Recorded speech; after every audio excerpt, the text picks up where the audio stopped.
Hello guys, time അപ്പോൾ 2:50 AM. ഇന്ന് ഡയാലിസിസിൽ കുറേ പേഷ്യൻസ് ഉണ്ടായിരുന്നു. എല്ലാവരും പോയപ്പോഴത്തേനും നല്ല ലേറ്റ്. സത്യം പറഞ്ഞാൽ ഇപ്പോഴാണ് ഫുഡ് കഴിക്കുന്നത്. ഫുഡ് കഴിക്കണ്ടേ എന്ന അവസ്ഥയായിരുന്നു. എന്നിരുന്നാൽ പോലും വിശപ്പ് പറഞ്ഞാൽ എങ്ങനെയൊക്കെയോ ഫുഡ് കഴിച്ച് കഴിഞ്ഞാൽ പിന്നെ അടുത്ത പരിപാടി എന്ന് പറയുന്നത് ബ്രഷ് ചെയ്യുന്ന കാണുമ്പോൾ നിങ്ങൾ വിചാരിക്കുന്നുണ്ടാവും ഇനി അപ്പാടെ കിടക്കുമായിരിക്കും. എന്നാൽ ഒരിക്കലല്ല. മോർണിംഗ് ഒരു 8:30 AM ആകുമ്പോൾ ഹോസ്റ്റലെത്തി കഴിഞ്ഞിട്ടുണ്ടെങ്കിൽ അപ്പാണ് തന്നെ മിസ് ഹാളിലോട്ട്.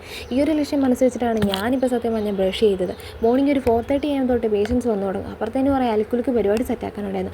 അതും കഴിഞ്ഞ് മോർണിംഗ് ഡ്യൂട്ടി ഹാൻഡ് ഓവറും കഴിഞ്ഞപ്പോഴത്തേന് ടൈം ഒരു 8:30. സോ ഞാനങ്ങനെ ഹോസ്റ്റലെത്തി കഴിഞ്ഞാൽ നേരെ മെസ്സോളിലോട്ട്. എനിക്കുള്ള ഫുഡ് അവിടെ എടുത്തു വെച്ചിട്ടുണ്ടാവും.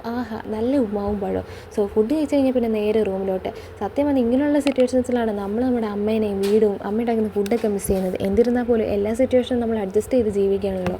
ഈ സ്റ്റെപ്പ് കയറുമ്പോഴത്തേന് സത്യം പറഞ്ഞാൽ ഇപ്പോൾ കഴിച്ച ഉപ്മാവും പഴത്തിൻ്റെ എനർജി ഇവിടെ തന്നെ വേസ്റ്റ് ആവുന്ന അവസ്ഥയാണ്. ഈ ഫുഡ് കഴിക്കുന്നത് തന്നെ ഈ സ്റ്റെപ്പ് കയറാനാണോ എന്ന അവസ്ഥയിലാണ്. സോ അങ്ങനെ ഞാൻ എൻ്റെ റൂമെത്തി. അതെ, റൂം നമ്പർ 7. ഇതാണ് എൻ്റെ റൂമിൻ്റെ ഇൻ്റർവ്യൂ കാണിക്കാൻ പറ്റത്തില്ല, കാരണം ഏത് കോളേജിലാണെന്ന് എനിക്ക് തന്നെ അറിയത്തില്ല.